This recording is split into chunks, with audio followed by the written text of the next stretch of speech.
ఆకాశవాణి ప్రాంతీయ వార్తలు చదువుతున్నది బొక్కసం సరిత. ముందుగా ఈనాటి వార్తల్లోని ముఖ్యాంశాలు. వీబీజీ రామ్జీ పథకం కింద తొలి విడతగా రాష్ట్రానికి 2,545 కోట్ల రూపాయలను విడుదల చేసిన కేంద్ర ప్రభుత్వం.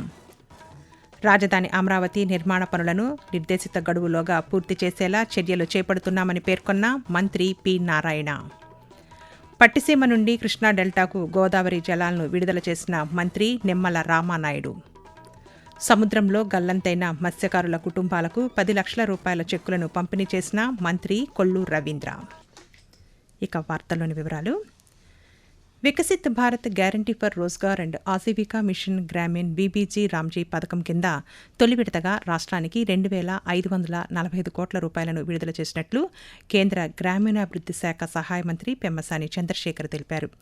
ఈ నిధుల్లో వేతనాల కోసం 1,414 కోట్లు, సామాగ్రి కోసం 942 కోట్లు, పరిపాలనా వ్యయానికి 188 కోట్ల రూపాయలకు పైగా కేటాయించినట్లు సామాజిక మాధ్యమం ఎక్స్ వేదికగా వెల్లడించారు. ఈ నిధులతో గ్రామీణ ప్రాంతాల్లో ఉపాధి పనులను విస్తృతంగా చేపట్టి స్థిరమైన జీవనోపాధి అవకాశాలు కల్పించనున్నట్లు తెలిపారు. ప్రధానమంత్రి నరేంద్ర మోదీ నాయకత్వంలో కేంద్ర ప్రభుత్వం గ్రామీణాభివృద్ధికి అత్యంత ప్రాధాన్యత ఇస్తోందని, వికసిత్ భారత్ 2047 లక్ష్య సాధనలో ఆంధ్రప్రదేశ్ కీలక పాత్ర పోషిస్తోందని పెమ్మసాని చంద్రశేఖర్ పేర్కొన్నారు. దక్షిణ కొరియా పర్యటనలో భాగంగా బుసాన్ నగరంలో ఆంధ్రప్రదేశ్ పెట్టుబడులను ప్రోత్సహించే లక్ష్యంతో అపెక్స్ కొరియా పెట్టుబడిదారుల సహాయక అనుసంధాన విభాగాన్ని రాష్ట్ర ఐటీ శాఖ మంత్రి నారా లోకేష్ ఈరోజు ప్రారంభించారు. ఈ సందర్భంగా మంత్రి మాట్లాడుతూ ఆంధ్రప్రదేశ్లో పెట్టుబడులు పెట్టాలనుకునే కొరియా సంస్థలకు రాష్ట్ర ప్రభుత్వానికి మధ్య అపెక్స్ కొరియా వారధిగా పనిచేస్తోందని తెలిపారు. ఇప్పటికే రాష్ట్రంలో కార్యకలాపాలు నిర్వహిస్తున్న కొరియా సంస్థలకు అవసరమైన సహకారం కూడా ఈ కేంద్రం ద్వారా అందిస్తామని మంత్రి నారా లోకేష్ తెలిపారు. రాజధాని అమరావతి నిర్మాణ పనులను నిర్దేశిత గడువులోగా పూర్తి చేసేలా చర్యలు చేపట్టాలని రాష్ట్ర పురపాలక శాఖ మంత్రి పి. నారాయణ అధికారులను ఆదేశించారు. అమరావతిలోని రాష్ట్ర సచివాలయంలో రాజధాని నిర్మాణ పనులపై ఈరోజు సమీక్షా సమావేశం నిర్వహించారు. ఈ సందర్భంగా నిర్మాణంలో ఉన్న ప్రభుత్వ భవనాలు, రహదారులు, భూ సమీకరణ పథకం లేఅవుట్ పనుల పురోగతిని సమీక్షించారు. ప్రాజెక్టుల వారీగా పనుల ప్రగతిపై వివరాలను అడిగి తెలుసుకున్న ఆయన వర్షాకాలంలో పనులకు అంతరాయం కలుగకుండా తీసుకుంటున్న చర్యలపై అధికారులతో చర్చించారు. అనంతరం మంత్రి పాత్రికేయులతో మాట్లాడుతూ కూడా యాక్చువల్గా కింద పైప్ లైన్లు వేస్తున్నాం. ఏదైతే వాటర్ వస్తుందో వాడుతుంటారో ఇంట్లో వాడిన వాటర్ని రీయూజ్ చేసి దాన్ని మళ్ళా గార్డెన్స్ ట్రీట్ చేసి వాడేటట్టుగా ఆ లైన్స్ ఇవన్నీ కూడా యాక్చువల్గా ఉన్నాయి కాబట్టి ఇంత టైం లేకుంటే ఎప్పుడో రోడ్లు అయిపోయాయి. ఈ విధంగా ఎంతో వేగవంతంగా జరుగుతుంది. ఇవాళ నేను యాక్చువల్గా బిల్డింగ్స్ సంబంధించి రివ్యూ చేశాను. దాదాపు బిల్డింగ్స్ అన్ని అయిపోయి లోపల చిన్న చిన్న ఫినిషింగ్స్ జరుగుతున్నాయి. మెజారిటీ పోర్షన్ ఆల్మోస్ట్ అయిపోయింది. అడ్మినిస్ట్రేటివ్ టవర్స్ కానీ అనుకున్న టయానికి 100% పూర్తి అవుతుంది. చర్మకారుల సంక్షేమం, తోలు ఉత్పత్తుల ప్రోత్సాహకానికి రాష్ట్ర ప్రభుత్వం చర్యలు చేపడుతోందని సాంఘిక సంక్షేమ శాఖ మంత్రి డోలా శ్రీ బాలా వీరాంజనేయ స్వామి తెలిపారు. అమరావతిలోని రాష్ట్ర సచివాలయంలో రాష్ట్ర తోలు పరిశ్రమల అభివృద్ధి సంస్థ లిడ్ క్యాప్ ఏర్పాటు చేసిన లెదర్ దుకాణాన్ని మంత్రి ఎస్. సవితతో కలిసి ఆయన ఈరోజు ప్రారంభించారు. ఈ సందర్భంగా లెదర్ ఉత్పత్తులను పరిశీలించిన మంత్రులు లెదర్ వస్తువులను కొనుగోలు చేశారు. అనంతరం మంత్రి బాలా వీరాంజనేయ స్వామి మాట్లాడుతూ లిడ్ క్యాప్ సంస్థను మరింత బలోపేతం చేయడంతో పాటు చర్మకారుల అభివృద్ధికి కట్టుబడి ఉన్నామని, వారికి ఉపాధి అవకాశాలను విస్తరించే దిశగా ప్రభుత్వం చర్యలు కొనసాగిస్తోందని తెలిపారు.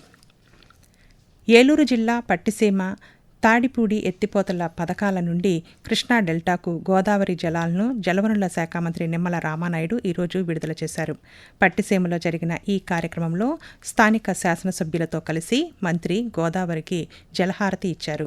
ఈ సందర్భంగా మంత్రి రామానాయుడు మాట్లాడుతూ గోదావరి, కృష్ణా నదుల అనుసంధానానికి పట్టిసీమ పథకం కీలకంగా మారిందన్నారు.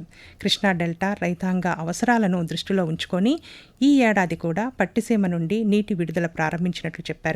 ఎల్నినో పరిస్థితులను ఎదుర్కొనేందుకు ముందస్తు ప్రణాళికలతో ప్రతి నీటి బొట్టును సమర్థవంతంగా వినియోగించేలా చర్యలు తీసుకుంటున్నామని మంత్రి తెలియజేస్తూ మన ఆంధ్రప్రదేశ్ రాష్ట్రంలో పర్టికులర్ గా గోదావరి, కృష్ణ, అదేవిధంగా అటు తుంగభద్ర, లేకపోతే అటు నాగావళి, ఇట్లా ఏవైతే మెయిన్ రివర్స్ ఏవైతే ఉన్నాయో ఎక్కడ కూడా ఇప్పటికీ ఇంకా వాటర్ ఇన్ఫ్లో లేనిటువంటి పరిస్థితి. గోదావరిలో అయితే మొన్ననే మేము అధికారులతో రివ్యూ చేస్తుంటే 70 సంవత్సరాల తర్వాత ఇన్ఫ్లో లేకుండా ఉన్నది ఈసారే అని అనుకోవడం జరిగింది. ఏదైతే ఈ సైక్లోన్ ప్రభావం వల్ల మన గోదావరి పరివాహక ప్రాంతంలో కొంతమేర వర్షాలు రావడంతో ఈ రోజు ఇన్ఫ్లో 56,000 క్యూసెక్ల వరకు ఈ రోజు ఇన్ఫ్లో వస్తుంది. దగ్గర దగ్గర 1,00,000 క్యూసెక్ల వరకు కూడా ఇన్ఫ్లో రావచ్చని అంచనా వేయడం జరుగుతుంది. ఆకాశవాణి ప్రాంతీయ వార్తలు వింటున్నారు. రాష్ట్రంలో ప్రధానమంత్రి ఫసల్ బీమా యోజన PMFBY పునర్వ్యవస్థీకరించబడిన వాతావరణ ఆధారిత పంటల బీమా RWBCIS పథకాలను మరో ఏడాది పాటు కొనసాగిస్తున్నట్లు వ్యవసాయ శాఖ మంత్రి కింజరాపు అచ్చెన్నాయుడు తెలిపారు. ఖరీఫ్, రబీ సీజన్లో ప్రభుత్వం గుర్తించిన పంటల సాగు చేస్తున్న రైతులు, కౌలు రైతులు, భాగస్వామ్య సాగుదారులు పంటల బీమా పథకంలో నమోదు చేసుకోవాలని మంత్రి ఒక ప్రకటనలో తెలిపారు. అర్హులైన రైతులందరూ నిర్ణీత గడువులోపు బ్యాంకులు, కామన్ సేవా కేంద్రాలు, బీమా సంస్థలు లేదా జాతీయ పంటల బీమా పోర్టల్ ద్వారా నమోదు చేసుకోవచ్చని మంత్రి పేర్కొన్నారు. విశాఖపట్నంలో సముద్రంలో వేటకు వెళ్లి గల్లంతైన మత్స్యకారుల కుటుంబాలకు రాష్ట్ర ప్రభుత్వం అండగా ఉంటుందని రాష్ట్ర ఎక్సైజ్ శాఖ మంత్రి కొల్లు రవీంద్ర తెలిపారు. విశాఖపట్నంలోని ఫిషింగ్ హార్బర్ మెకనైజ్డ్ బోటు నిర్వాహకుల సంఘం నిర్వహించిన కార్యక్రమంలో బాధిత కుటుంబాలకు రాష్ట్ర ప్రభుత్వం తరపున ఒక్కో కుటుంబానికి 10 లక్షల రూపాయల చొప్పున పరిహార చెక్కులను మంత్రి ఈరోజు పంపిణీ చేశారు. బాధిత కుటుంబాలకు అవసరమైన సహాయ సహకారాలను అందించేందుకు ప్రభుత్వం కట్టుబడి ఉందని ఈ సందర్భంగా మంత్రి తెలియజేస్తూ 3,15,00,000 రూపాయలు ఇమీడియట్ గా రిలీజ్ చేసి ఆ కుటుంబాలకు అందిస్తున్నాం. ఇలా బోటు ప్రమాదం జరిగినప్పుడు ఏ రాష్ట్రం కూడా ఇంత పెద్ద ఎత్తున ఇచ్చిన పరిస్థితి లేదు. 10 లక్షల రూపాయలు చొప్పున అందించడం అనేది గౌరవ ముఖ్యమంత్రి గారు ప్రత్యేకంగా ధన్యవాదాలు తెలియజేస్తాను. మరొకసారి ఈ రోజు 20,000 రూపాయల చొప్పున బ్యాన్ పీరియడ్ డబ్బులు ఇస్తున్నాం. ప్రభుత్వ పరంగా ఇంజిన్లు గానీ వాళ్ళకి కావాల్సినటువంటి వలలు గానీ అన్ని కూడా అందించడం కూడా జరుగుతోంది. ప్రధానమంత్రి మత్స్య సంయుక్త యోజన కింద 40% సబ్సిడీతో బోటు కూడా ఇవ్వడం కూడా జరుగుతుంది. తిరుమల శ్రీ వెంకటేశ్వర స్వామివారిని parliamentary ethics committee chairman Ghanshyam Tiwari ఈరోజు దర్శించుకున్నారు. దర్శనం అనంతరం ఆలయం వెలుపల ఆయన పాత్రికేయులతో మాట్లాడుతూ దేశం సుభిక్షంగా ఉండాలని స్వామివారిని ప్రార్థించినట్లు చెప్పారు. దాదాపు 20 ఏళ్ల తర్వాత తెలుగు రాష్ట్రాల్లో పార్లమెంటరీ ఎథిక్స్ కమిటీ సమావేశాలు నిర్వహిస్తున్నామని తెలిపారు. హైదరాబాద్, తిరుపతిలో SBI, BHEL, గెయిల్, ONGC వంటి కేంద్ర ప్రభుత్వ సంస్థల అధికారులతో సమీక్షలు నిర్వహించనున్నట్లు వెల్లడించారు. ఉమ్మడి ఆంధ్రప్రదేశ్ మాజీ ముఖ్యమంత్రి దివంగత వైఎస్ రాజశేఖర్ రెడ్డి జయంతి సందర్భంగా వైఎస్ఆర్ కడప జిల్లా ఇడుపులపాయలో మాజీ ముఖ్యమంత్రి, వైఎస్ఆర్ కాంగ్రెస్ పార్టీ అధ్యక్షులు వైఎస్ జగన్మోహన్ రెడ్డి ఈరోజు నివాళులర్పించారు. ఆయనతో పాటు ఈ కార్యక్రమంలో పార్టీకి చెందిన పలువురు పార్లమెంటు సభ్యులు, శాసనసభ్యులు, స్థానిక ప్రజాప్రతినిధులు పాల్గొని రాజశేఖర్ రెడ్డికి నివాళులు అర్పించారు. అలాగే ఆంధ్రప్రదేశ్ కాంగ్రెస్ పార్టీ అధ్యక్షురాలు వైఎస్ షర్మిల ఇడుపులపాయలో నివాళులు అర్పించారు. రాష్ట్రంలోని మహిళా స్వయం సహాయక సంఘాలు SHGలు తయారు చేసే ఉత్పత్తులను స్వయం ఏపీ బ్రాండ్ పేరుతో ఆగస్టు 1వ తేదీ నుండి మార్కెట్లోనికి తీసుకురానున్నట్లు రాష్ట్ర సూక్ష్మ, చిన్న, మధ్యతరహా పరిశ్రమల శాఖ మంత్రి కొండపల్లి శ్రీనివాస్ తెలిపారు.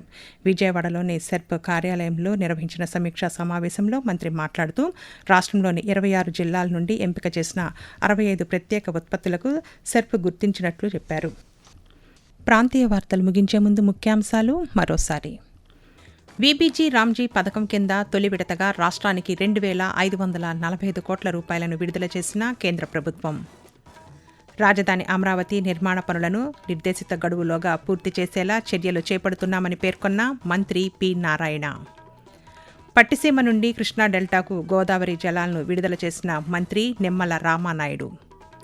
సముద్రంలో గల్లంతైన మత్స్యకారుల కుటుంబాలకు 10 లక్షల రూపాయల చెక్కులను పంపిణీ చేసిన మంత్రి కొల్లు రవీంద్ర. ఆకాశవాణి ప్రాంతీయ వార్తలు ఇంతటితో సమాప్తం. తిరిగి సాయంత్రం 6 గంటల 10 నిమిషాలకు విశాఖపట్నం కేంద్రం నుండి ప్రాంతీయ వార్తలు వింటారు.